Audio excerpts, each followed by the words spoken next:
Welcome to Wildlife Acoustics. Echometer Touch 2 uses a hardware module and software app for real-time monitoring and recording of bats. Let's take a look at the Echometer app.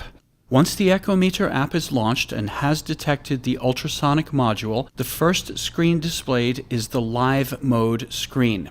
Echometer uses a series of screens for its functions. The different screens can be accessed from the side panel, which is available from the upper left corner. We'll cover the other screens in separate videos. The live mode screen displays a spectrogram and waveform view. The spectrogram and waveform provide a visual representation of the frequencies, amplitude, and timing of sound, in this case, bat echolocation calls. This slider on the right changes the proportions between the two views. Time is displayed from left to right. In the spectrogram view, frequency is displayed from top to bottom. Dragging or pinching vertically moves or scales the frequency view. Dragging or pinching horizontally moves or scales the view over time. You can scroll back in time through up to 10 minutes of history. After scrolling back in time, a Return to Real-Time button appears at the top right of the screen. Press to jump forward to display in real time again. A slider on the left can be used as a frequency reference point. This button opens a panel of sliders to change the brightness and contrast of the spectrogram view. There is also a slider to set the minimum frequency for trigger recording. We'll discuss trigger parameters when we get into the actual recording of bats. In live mode, Echometer constantly monitors and displays the signal coming from the ultrasonic module. There are two display modes of the live input signal. Switch between compressed or expanded monitoring with this button. Expanded mode shows a continuous scrolling display of the live input signal. This is useful for checking the timing between separate bat calls. Compressed view only displays ultrasonic signals. The spectrogram only scrolls when an ultrasonic signal, such as a bat call, is detected. Typically, compressed view will make it easier to monitor individual bat calls, since many more will fit on the screen at the same time.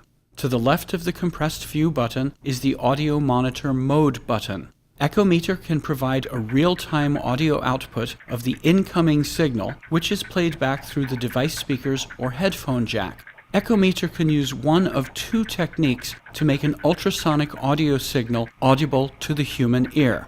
RTE, or real-time expanded, translates the ultrasonic sounds to a range that is audible to humans by taking tiny snippets of the sound and slowing them down. The second choice for monitoring is HET, or Heterodyne mode.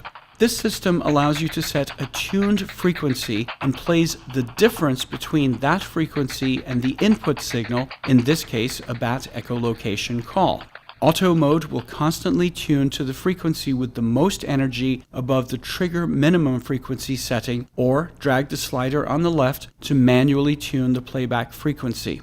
A bandpass filter is implemented based on the zoom level of the frequency axis in all listening modes. If you zoom in, you will only hear the frequencies visible on the screen. If there's quite a bit of low-frequency noise or the recorder is picking up its own output, you can zoom such that the noise is not seen on the screen and therefore filtered for a cleaner playback sound. All frequencies will still be recorded. Press the button a third time to turn audio mode off. To the left of the audio mode button are the record buttons. There are two ways Echometer can initiate a recording. Echometer can record in a manual setting.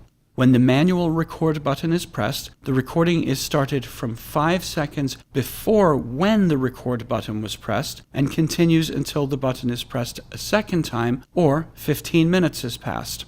The second record button is for triggered recordings. In this mode, Echometer will only record signals that pass the record trigger parameters. The recording will be started and stopped automatically based on the detected signal. We'll cover the record trigger parameters in an upcoming video.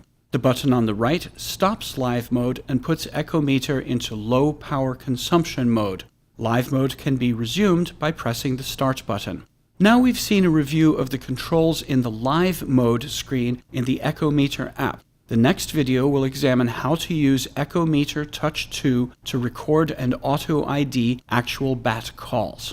Thank you for watching. If you have questions or suggestions regarding this video, please contact Wildlife Acoustics Technical Support.